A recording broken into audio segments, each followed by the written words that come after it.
ધીમે ધીમે ગરમીનો પ્રકોપ વધતા જાણે રોગચાળાએ માથું ઉચક્યું છે। ઝાડા ઉલટીના કેસોમાં પણ વધારો થઈ રહ્યો છે।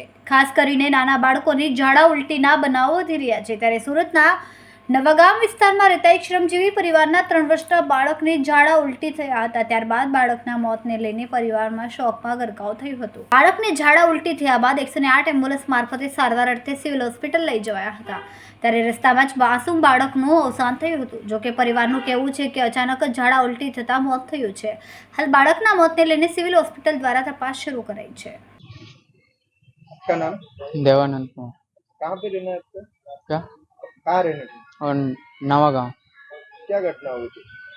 और बच्चा का उल्टी हुआ था, पैखाना हुआ था। वो एम्बुलेंस में लेते लेते गति फिर हुई। क्या हुआ? तो यहाँ लाए, एम्बुलेंस में गति हो गया था। यहाँ लाए तो जवाब दे दिया डॉक्टर नहीं रहा। डॉक्टर क्या बोले?